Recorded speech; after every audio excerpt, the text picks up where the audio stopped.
প্ৰভু ভগৱন্তৰ হাতত থকা চাৰি অস্ত্ৰৰ বৰ্ণনা, চাৰি অস্ত্ৰৰ কি কাম, তাৰ কি গুণ উল্লেখ কৰিছে। প্ৰভু ভগৱন্তৰ হাতত যি গদা আছে, নাম তাৰ কৌমদকী। এই গদা ভকতক যদি কোনোবাই অপকাৰ কৰিছে, ভকতক ৰক্ষা কৰিবৰ বাবে সেই দুষ্টজনক দমন কৰিবলৈ কৌমদকী গদাটো তেওঁৰ হাতত আছে। ভকতে সেইটো ভয় কৰিব লগা নাই। ভকতক যদি কোনোবাই অপঘাত কৰিছে, সিহঁতক হাৰ সুখুণ্ড কৰিবলৈ কৈছে কৌমদকী গদা তেওঁ ভকতৰ পাছে পাছে যোৱাৰ ক্ষেত্ৰত অনুমতি দিয়ে। যোৱা, শেষ কৰি অহা। আমি তাৰ উদাহৰণ ক'ত পাইছিলো?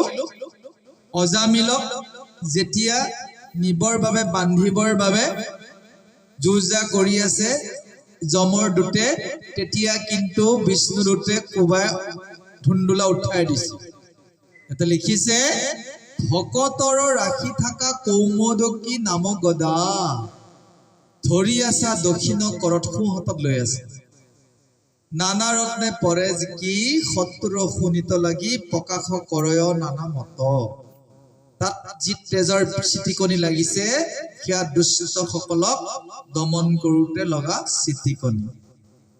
উল্লেখ কৰিছে হাতত তেওঁ এটা পদুম লৈ আছে, ইমান মধুহৰ পদুম, যিটো পদুমে লক্ষ্মীৰো মন হৰণ কৰিছে, ভকতৰো মন হৰণ কৰিছে, তাৰ সুগন্ধ পায়। পদুমটোনে, পদুমটো ইয়াতে উল্লেখ কৰা নাই, কৰক আৰু কৰক কমলত বুলি কৈছে। পদুমটো থাকিলে কতে সোঁহাততে থাকিব, বাওঁ হাতে থাকিব। চক্ৰ আছে, গদা আছে, শংখ আৰু সেইটো ঠিকে আছে, আপোনাৰটোৱে শুদ্ধ। তে পদুমটোত কি জীৱন্ত হৈ আছে। পদুমৰ সুগন্ধি পাইছেনে? বৰ মধুৰ। কিন্তু এতিয়া আমাৰ মণিকূটবিলাকত শুকান শুকান পদুমবোৰহে আছে, হয়, কাৰণ দুদিনমানহে কেঁচাই থাকে। কিন্তু যেতিয়া নতুনকে প্ৰথম আনিব, তাৰ সুগন্ধিটো সঁচাকৈ মনোমোহা। সেই পদুমৰ মনোমোহা গোন্ধত ভকতৰো মন মোহিছে, লক্ষ্মী আইৰো মন মোহিছে। লক্ষ্মী আই লগতে আছে, গোন্ধটো তেওঁ পাই আছে। সদায় দুষ্টৰ বক্ক সুদৰ্শন নাম চক্ৰ, বাম ঊৰ্ধ্বে কৰে আছা ধৰি। বাওঁ হাতত সুদৰ্শন চক্ৰটো তেওঁ লৈ অতি সুন্দৰভাৱে তাত উল্লেখটো কৰিছে যে সেই চক্ৰটোৰ যদি মূল কথাটো চাই, চক্ৰ মানে গতিশীলতা। চক্ৰটোৰ ওপৰত নিৰ্ভৰ কৰিয়ে চকাৰ সৃষ্টি কৰিছে। যেতিয়ালৈকে বিজ্ঞানে চকাৰ আৱিষ্কাৰ কৰিব পৰা নাই, ইঠাইৰ পৰা সিঠাইলৈকে কি হৈ আছিল? যোগাযোগ বিলাক বিচ্ছিন্ন হৈ আছে। এতিয়া যদি গোটেই পৃথিৱীখন চাই, মটৰৰ ওপৰত চলি আছে, গম পাইছে?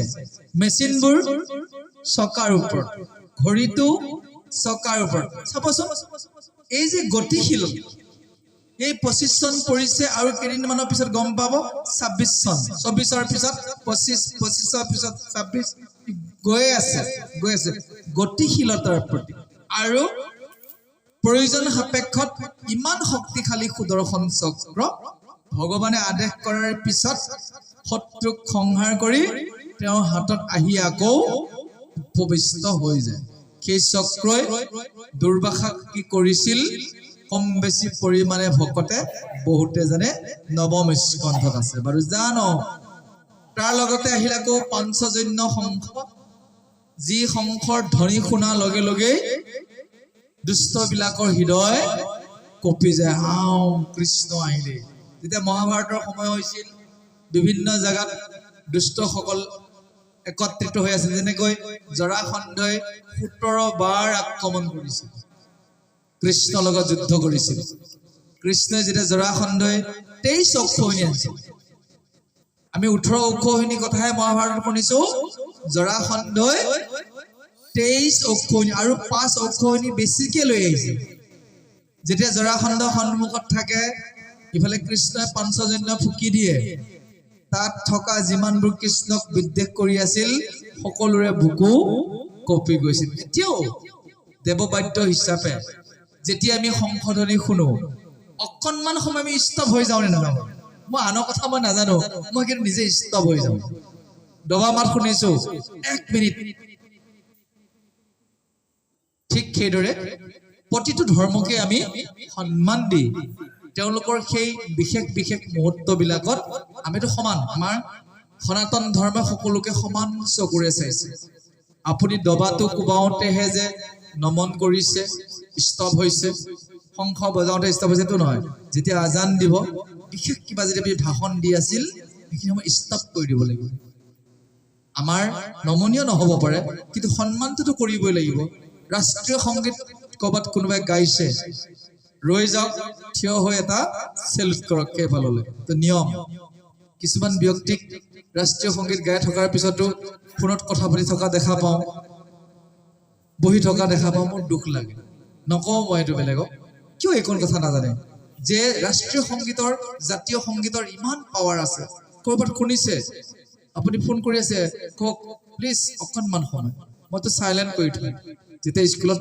ৰাষ্ট্ৰীয় সংগীত গাবলৈ দিওঁ ফোনটো মোক সদায় চাইলেণ্ট সেইকাৰণে স্কুলত কোনোবাই ফোন কৰিলে মই গম নাপাওঁ চাইলেণ্ট কৰা ভাই আকৌ চাইলেণ্টটো খুলিবলৈ পাহৰি যাওঁ কিয় চাইলেণ্ট কৰোঁ সকলোৱে একেলগে প্ৰাৰ্থনা কৰি আছোঁ ৰাষ্ট্ৰীয় সংগীত মই সদায় গায় সেইখিনি সময়ত মোৰ মোবাইলত টিউনটো যদি ওলাই যায় ল'ৰা ছোৱালীক মই কি আদৰ্শ দিম দুজনমান লগৰ কিন্তু বজিয়ে থাকে ফোনো কৰি থাকে জয় কৃষ্ণ শুনিলে বেয়া পাব প্ৰসংগ এইটো কিন্তু অশুভনীয় এতিয়া এই শংখ ধ্বনিটোৰ লগত আপোনালোকক মই বুজাই দিছোঁ যে প্ৰভু ভগৱন্তৰ শংখ ধ্বনিতহে যে সন্মান জনাইছোঁ সেইটো নহয় ৰাষ্ট্ৰীয় সংগীতটো ধৰ্মীয় কথা নহ'ব পাৰে দেশ এখনৰ আমাৰ বিশেষ কথা জড়িত হৈ আছে সেই সন্মানসূচক হিচাপেও কৰ্তব্য ক'ৰবাত নাম ধৰি আছে আপুনি নামঘৰতে গৈছে সেৱা এটা জনাই যাওক আপোনাৰ খেলৰ নহয় কাৰণে সেৱা নকৰিব লাগিব জয় কৃষ্ণ এদিন এজন ভকতে ক'লে মইতো চক খাই গ'লো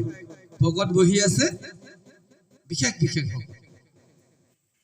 এজন আহিল আমন্ত্ৰিত আহিছে তেওঁলোকৰ গাঁৱলৈ বহি আছে ইটো খেলৰ মানুহ বহি আছে আমন্ত্ৰিতজনো বহি আছে সেৱা কৰি কৰি এজনক কৰা নাই সেৱা চাই আছে আৰে ইমান ডাঙৰ ভকত ডাঙৰ ব্যাখ্যাকাৰক ভক্তি কথাই কৈ থাকে তেওঁক সেৱা নকৰিল বেয়া লাগিছে এতিয়া পিছত আপুনি তেওঁক কিয় সেৱা নকৰিলে মোৰ লগত যি যুক্তি তৰ্ক লাগি থাকে তাক সেৱা কৰিম নেকি জয় সমস্ত ভূততে ব্যাপী আছো মই হৰি সবাকো মানিবা তুমি বিষ্ণু বুদ্ধি কৰি ক'ত এৰিলে ভক্তিৰ দিশ হ'লনে বাৰু বিশেষত মনুষ্য গণত যিটো ধৰে সৰ্বদাই মোক বিষ্ণু বুদ্ধি কৰি মান্য কৰে ঈৰ্ষা অসূয়া তিৰস্কাৰ অহংকাৰ সবে নষ্ট হোৱা তাৱকখন এটাৰ কৃষ্ণ কৈ গৈছে প্ৰত্যেকজন মানুহক বিষ্ণু বুদ্ধি কৰিব লাগিব তেতিয়া ঈৰ্ষা অসূয়া দম্ভ তিৰস্কাৰ নাথাকিব তেওঁক সেৱা নকৰাৰ কাৰণ তেওঁ সিটো খেলৰ